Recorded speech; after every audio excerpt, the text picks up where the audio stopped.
And ito naman guys, swerte ito, no? Swerte sa buhay, mga kapiksi. Parang, ito guys, parang nakikita mo na yung gusto mo. Ito yung sinasabi natin na may mga plano ka no? May mga plano ka, mga kapiksi. Kung gusto mong ituloy yung plano mo, ituloy mo na kasi suswertehin ka. Pero make sure guys, no, na pag-aralan nyo mabuti. Baka mamaya, scam na naman yung pinapasok nyo. Yung iba kasi dito hindi na natuto Sabi ko nga sa inyo guys, palagi, 'di ba? Bago kayo sumubok ng mga opportunities, pag-aralan niyo mabuti kasi baka ma-scam kayo. Alright?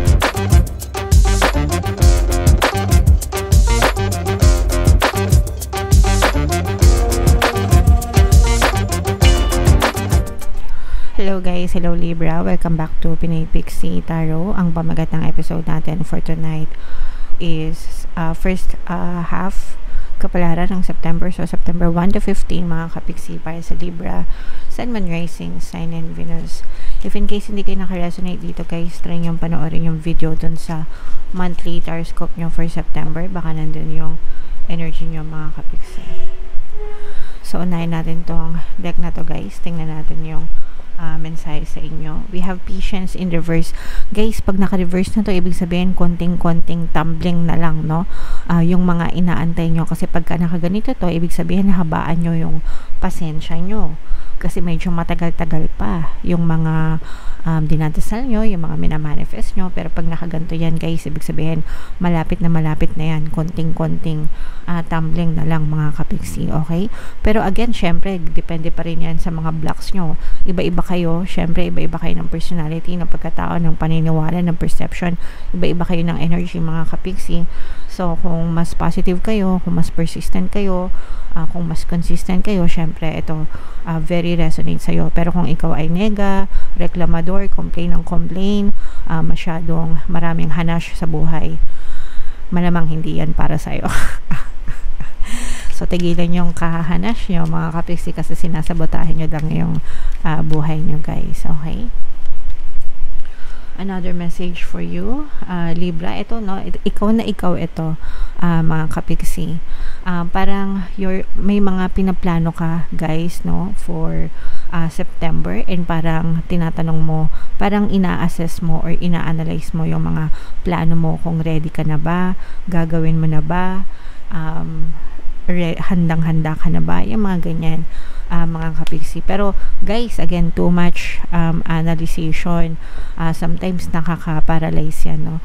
Ibig sabihin, kaka-analyze nyo, hindi na kayo nakapag-desisyon, wala na rin nagagawa. So, aanhin pa yung plano kung hindi rin naman kikilos, mga kapiksi. Okay lang na may plano, kumilos, small steps, no? Ang importante is nagkakaroon kayo ng progress, mga kapiksi. Alright? And another message, ito yung mga kaba, no? Yung iba sa inyo kinakabahan, mga kapiksi, and probably yun yung reason kung bakit isip kayo ng isip kung itutuloy nyo na ba or hindi yung mga plano nyo, kasi yung iba sa inyo kinakabahan, may mga duda, ninenervyos, ganyan. So, wag kayong kabahan, guys, no? Be confident. Alisin nyo yung mga takot nyo, yung negative thinking, kasi kaya naman kayo kinakabahan, guys, because you're probably expecting the worst imbis na expecting the best, diba? Kaya kayo, kinakabahan. And pwedeng kulang din sa confidence, mga kapiksi. So, you have to develop your self-confidence, guys. Okay? So, yan yung mga messages para sa inyo ngayong September 1 to 15. Comment down below, guys, if feeling nyo nakaresonate kayo dyan. Tingnan natin yung ganap sa inyo ngayong September 1 to 15. Shuffle ko to, guys. Habang sinashuffle ko to, panoorin nyo na yung video natin regarding sa ating paano mag-manifest ng abundance video course. Kapiksi, sawa ka na ba sa mga struggles at hirap sa buhay mo? Masipag ka ba at masikap sa buhay ngunit hindi ka pa rin umaasenso? Ilang beses ka na bang nag-attempt mag-negosyo at mag-invest pero palagi ka pa rin nalulugi? Sa pagkakataon na ito ay maaaring may subconscious beliefs ka na nagiging balakid sa iyong pag-unlad at pagyaman. Introducing, paano mag-manifest ng abundance video course. Dito ay matututunan mong ma-overcome ang mga balakid mo para tuluyan ka ng umunlad, umasenso, sumagana, maging matagumpay, successful at maswerte sa iyong kabuhayan, pera, trabaho, negosyo, salapi at kaperahan ng bonggang-bongga. Dali, mag-send na ng email sa pinoypixie@gmail.com at simulan na ang iyong pagyaman ngayon. Alright, so sa lahat ng gusto mag-avail ng course guys, meron tayong updated promo for September. Magbibigay tayo ng 500 pesos na discount until September 30. So i-avail nyo na guys, sobrang ganda. And meron din tayong bagong course mga kapiksi, paano mawala ang third party at magkaroon ng harmonious na relationship para mawala yung mga kabit ng mga jowa nyo guys. 30% discount naman yan until September 30. 20% discount pala yung updated promo natin until September 30 guys, kaya i-avail nyo na, sobrang ganda. And sobrang ganda din ng reading nyo, Libra, no? Kayo ay represent ng King of Swords, guys, no? Swerte. Okay, swerte kayo sa pag-ibig, mga kapiksi, and swerte din kayo sa pera. Actually, sa relationship, mga kapiksi, nakikita natin na pwedeng nagkakaroon kayo ng mga tampuhan ng person mo. Pero itong person mo, aamuhin ka nito, guys. Hihingi ito ng second chance sa'yo. Hihingi ito ng tawad. Susuyuin ka, aamuhin ka. Your person wants to win you back, especially kapag ka medyo lumalayo na yung loob niya sa kanya. Nagkakatampuhan kayo, parang nararamdaman ng person mo na nagkakalamigan na, nagkakaayawan na, ganyan. So your person, dahil to sa mga guys, sa mga disappointments nyo, sa mga pag-aaway nyo, pagtatalo nyo, which is normal naman sa relationship, pero eventually guys, no, sabi ko nga, no, susuyuin din kayo ng person nyo, and gagawin niya ang lahat, liligawan ulit kayo, i-win back kayo nitong person nyo because he or she wants another chance with you, mga kapiksi. So very harmonious, magiging harmonious eventually yung relationship nyo, kaya i-mind nyo na yan guys, sa mga may gusto ng second chance sa relationship, i-mind nyo na yan guys, okay? And ito naman guys, swerte ito, no? Swerte sa buhay, mga kapiksi, parang ito guys, parang nakikita mo na yung gusto mo. Ito yung sinasabi natin na may mga plano ka, no? May mga plano ka, mga kapiksi. Kung gusto mong ituloy yung plano mo, ituloy mo na kasi suswertehin ka. Pero make sure guys, no, na pag-aralan nyo mabuti, baka mamaya scam na naman yung pinapasok nyo. Yung iba kasi dito hindi na natuto eh. Sabi ko nga sa inyo guys, palagi, 'di ba? Bago kayo sumubok ng mga opportunities, pag-aralan niyo mabuti kasi baka ma-scam kayo. All right?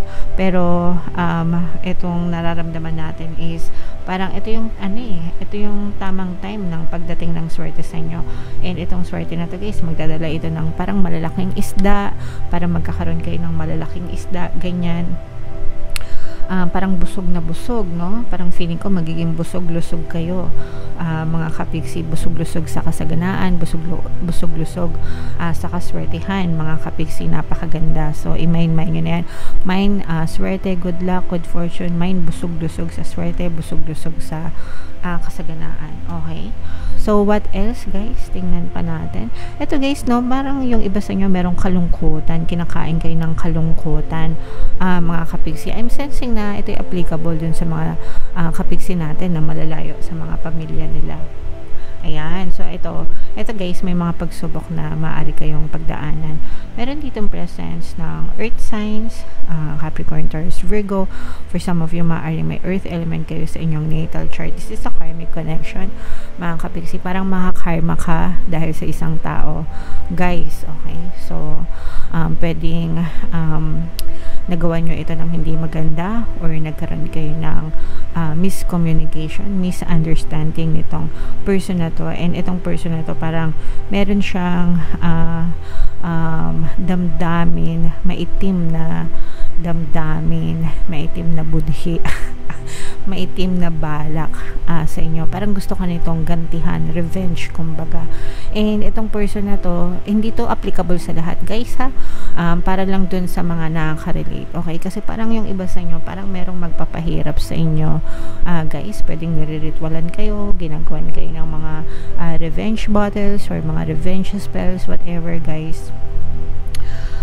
Kaya yung iba, or if feeling mo, no, if feeling mo, yung iba sa inyo, baka nararamdaman nyo na to, if feeling nyo, parang rin to guys, generational curse, parang sinumpa yung lahi nyo, ganyan, karmic to parang sinumpa yung lahi nyo, let's say for example, baka yung lolo mo nung unang panahon may nagalit sa kanya, tapos sinumpa siya na sinusumpa kita sa ngalan ng buong pamilya mo, ganyan, henerasyon mo, maghihirap kayo, parang mga ganun.